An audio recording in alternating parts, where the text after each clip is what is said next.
And hello at kamusta kayong lahat at welcome sa isang edisyon ng Sir Lupheht TV kung saan ang mga mahirap ay dumadali at ang mga madali ay humihirap. Kamusta kayong lahat? This is Sir Lupheht. Ngayon pag-uusapan natin sa General Mathematics ang intercepts ng rational functions. Pero bago yun, i-define muna natin ano ba ang intercepts ng rational function. So dito, ang intercept of rational function ay ito yung mga points na kung saan yung graph ng rational function mismo ay ini-intersect. No? They intersect the horizontal and vertical axis of the Cartesian plane. So, yung horizontal yun yung x-axis and yung vertical yun yung y-axis ng ating Cartesian plane.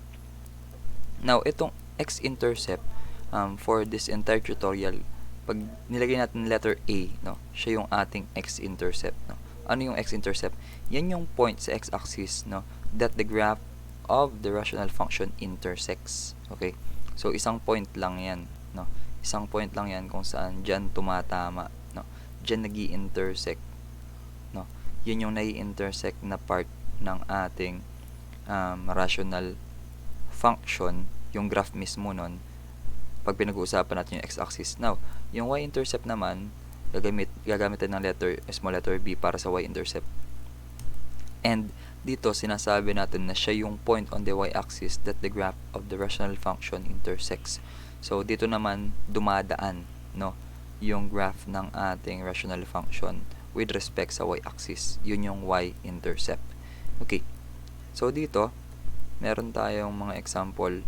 So, given ang function, ay aalamin natin kung ano ba ang kanyang x-intercept at ano ang kanyang y-intercept. Okay. So, dito, given the function f of x is equal to x plus 3 all over x minus 5, ito ay pwede nating isulat sa ganitong paraan. Yung f of x ay papalitan natin ng y. Ayan. So, ginagawa natin yan para hindi tayo malito or mas madali nating ipalit. Kasi, whenever na ang hinahanap natin, for example muna, for example number 1, kung hinahanap natin ay yung x-intercept, ang gagawin po natin ay yung y ay isi-zero natin. Okay? So, we have to substitute natin yung 0 sa y. Okay? Parang let y be equal to 0. So, huwag nyo kakalimutan yan. So, kailangan for our x-intercept, dapat ang kanyang y ay 0. So, first things, yun yung unang bagay na kailangan nating tandaan. So, y is equal to 0 dapat. So, kapag pinalit ko yung 0 dito, no, mapapansin nyo dyan, we're going to simplify this. And sa simplifying rational equations or rational expressions, ito, magmumultiply yan, 0 times x minus 5. So, ibig sabihin nun, ang matitira na lang, ito kay 0 kasi yan, no? So, that will become x plus 3. Okay? So, if we will simplify this further, we will have x plus 3. X plus 3 is equal to 0, no? Yan. Now, mapapansin nyo dito, if x plus 3 is equal to 0, so, ganun din, directly, masasabi na natin ngayon na yung ating x-intercept ay lilipat lang tong positive 3, that will become x is equal to negative 3. At ayan na ang ating x-intercept. Okay? So, x is equal to negative 3. Yan. Yung a, again, yan ang ating x-intercept na kung saan y must be equal to 0. So, ginawa nating 0 yung value ng y. Okay? And then, solve for x. And then, x minus 5 times 0 is 0. So, x plus 3 is equal to 0. And then, solve for x na lang. Lilipat yung positive 3 nagiging negative 3. Now, dito naman sa y-intercept, ang kailangan naman natin gawin dito is, yung x naman dito dapat ay equal to 0 naman. Okay, ilalayo ko lang ito, no? Baka isipin nyo kasi ratio. Okay. So, para naman sa y-intercept, kailangan yung x naman ang maging 0. Okay. So, dito, papalitin ko lang to. Y pa rin yan. And then, lahat ng ating mga x dito, papalitan natin ng 0. Okay. So dito, you will notice, no? Yan. Simplify naman natin ito ngayon. So we will have 0 plus 3 is 3, and then 0 minus 5 is negative 5. Okay? Or negative 3 over 5. Ayan. So meron tayong y. Itong y na to, hindi lang basta-basta y yan. Yan ay ang ating y-intercept. So siya ay dadaan pala dito sa ayan. So y is equal to negative 3 over 5. So yan po ang x-intercept at y-intercept ng ating given function. So napansin niyo po dito kapag kinukuha natin yung y-intercept, parang ratio na lang siya ng constants, no? 3 divided by negative 5, that is negative 3 over 5. Okay, so yan ang ating unang example. Okay, let's proceed to our next example. So kukunin pa rin natin yan, yung kanyang x and y intercept. Okay, so dito mapapansin nyo, ibang given siya syempre. The first step, kopyahin muna natin to. And then, pwede nyong palitan yan para di kayo malito. Itong f of x, papalitan natin ng y. Ayan. So, dapat sa x-intercept, makita natin dito na yung y is equal to 0. Okay? And automatic na yan. So, ito makakancel to kapag minultiply natin dun sa 0. Kasi 0 na rin yung sagot. So, meron tayong 8 minus 5x is equal to 0. So, ano mangyayari? Lilipat itong 8. So, we'll have negative 5x is equal to negative 8. Okay? Negative 5x is equal to negative 8. So, divide natin sila both sides by negative 5. Okay? So, if I'm going to divide this by negative 5, yan. So, meron akong x na lang dito. And then, makakancel. That will become 8 over 5. Okay? So, papalitan natin yung x dito. Hindi na yung negative 3. Kanina pa yan. So, that's positive 8 over 5. Okay. Now, ano naman yung kanyang magiging y-intercept? So, para malaman natin, yung y ay palitan natin. Yung y ay balik lang natin na y yan. And then, palitan natin ng 0 lahat ng x. Okay. Okay. So, in here, ano makukuha natin dito? Meron tayong sagot na katulad nitong isusulat natin. Or, yung tatype natin syempre. 8 minus 0. So, that will become 8. And then, sa ilalim, 5 times 0 plus 6. That is 6. So, ano ang simplest form ng 8 over 6? So, divisible sila pareho by 2. So, 8 divided by 2 is 4. And 6 divided by 2 is 3. Yan. So, yan ang ating y-intercept.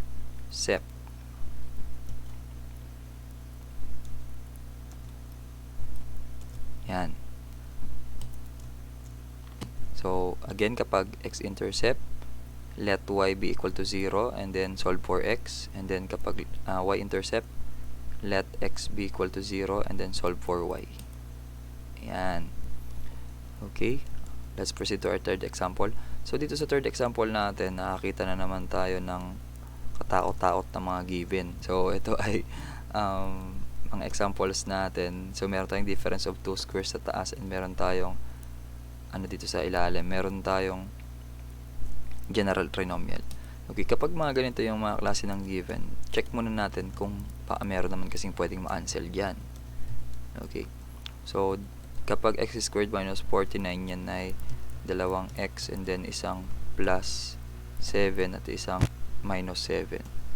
So, huwag natin kakalimutan yan. Isang x plus 7 at isang x minus 7. Now, itong ilalim, general trinomial. So, ano man na maging factor niyan, mag-prepare tayo lagi ng dalawang parenthesis na nalalagyan natin ng x. Lagyan din natin ng x.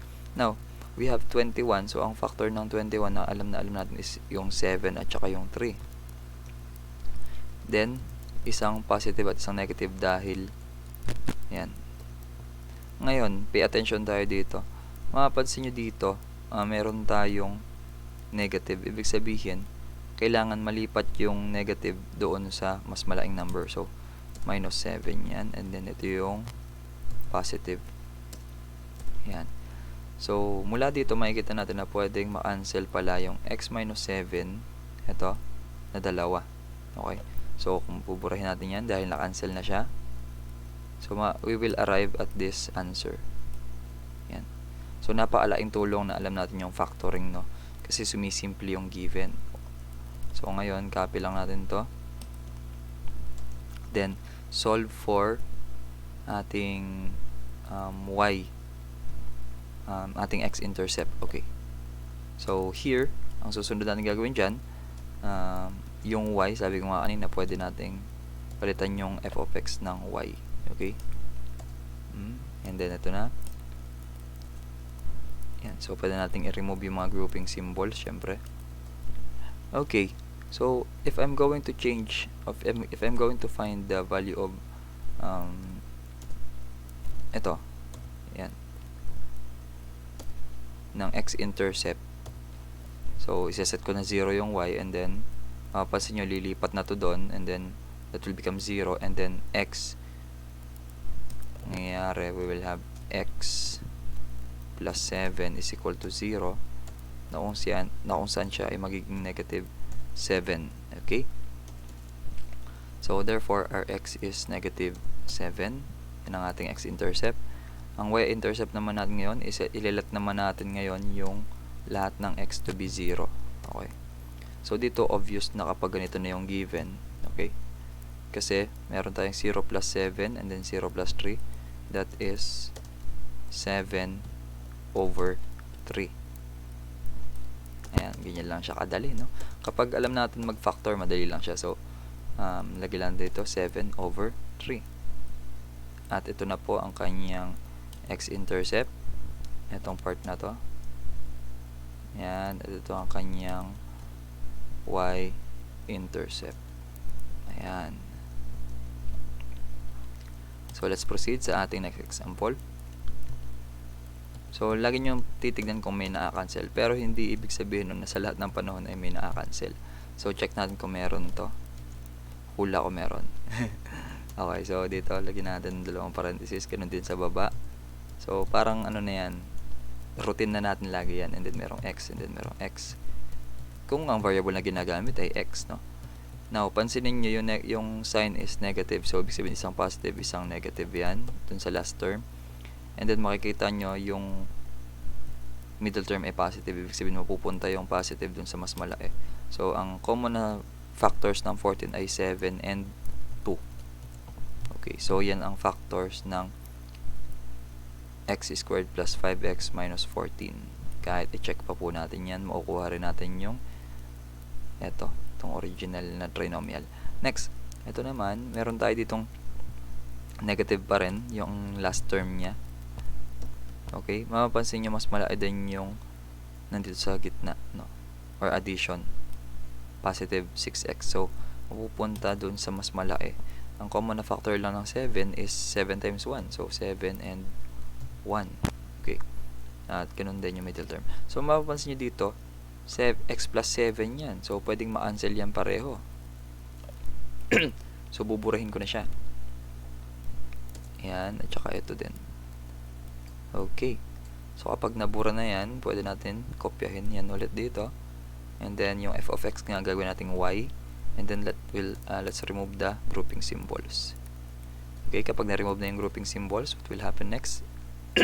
Proceed na tayo dito. Okay, so let's find the x-intercept. Okay, yung x-intercept niya para makuha natin, ang gagawin natin ay katulad nito. So, gagawin natin yung y dapat maging 0. Okay. And then, alam nyo na yung mangyayari dyan, magiging 0 to pag nag-cross multiply doon. So, we will have, x minus 2 is equal to 0. And then, lilipat lang yan. That will become x is equal to 2. Okay. So, ito papalitan natin ng 2. Yan. So, ito pong y is equal to 0 at saka x is equal to 0. Hindi po yan yung mga sagot natin, no? Yan po ay mga parang ano yan, let, no? Let y is equal to 0 and x is equal to 0. So, yung sagot talaga natin is x is equal to 2. Ito, itong part na to. Now, let's solve for y-intercept. Ang gagawin natin, tanggalin lang natin to. Or palitan lang natin. And then, lahat ng x papalitan natin ng 0. Ayan. So, 0 minus 2, that is negative 2. And then, 0 minus 1 is negative 1. And, to simplify that further, meron tayong negative 2 divided by negative 1 is positive 2. So, dito, naging pareho, no? Pareho yung kanyang x and y intercept. So, dadaan siya sa x is equal to 2 at saka sa y is equal to 2. Ayan, yun yung mga dadaanan niya. Okay. And for our last example, yan. So, nasanay tayo sa may mga factoring, di ba? So, dito, I think, or factoring, rather yung may maka-cancel. So, dito, I think, hindi ko lang kung may maka-cancel dito. So, try natin mag-factor. So, kapag finactor natin yan, pareho silang may x. Okay. And then, meron din, kapag dinivide na natin yan, so, x squared divided by x is x plus 5. So, ganyan yung factoring niya. So, marami tayong video tutorial about factoring, no? So, pwede nyo panoorin yun anytime. Okay. And then, x. And then, ito ay magiging x minus 7. Okay. So, x multiplied by x plus 5. Ito yan, x squared plus 5x. And then, we have x multiplied by x minus 7. So, ito na may sagot, x squared minus 7x. Okay, so dito mapapansin nyo na pwedeng ma-cancel yung x pareho. So, burahin na natin yan. Ibig sabihin na-cancel siya. And then, move natin to. Palitan natin ng y. And then, let's remove the grouping symbols. Now, let's solve for x and y intercepts. Okay? Sa x-intercept, lagi, y is equal to 0. And then, obviously, makikita mo na dyan, mazi-0 na to. And then, ito po yung ginagawa ng kanina pa. So, itong x plus 5, mangyayari ngayon dito. X plus 5 is equal to 0. Lilipat siya. That will become negative 5. Okay? So, yun na yun. Negative 5. And, para sa huli, y-intercept. So, x is equal to 0.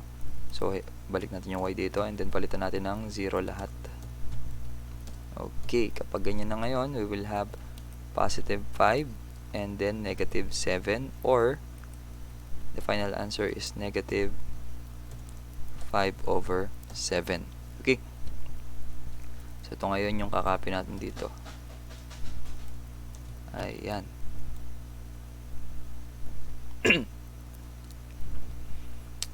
Okay, so the answer is negative 5 over 7.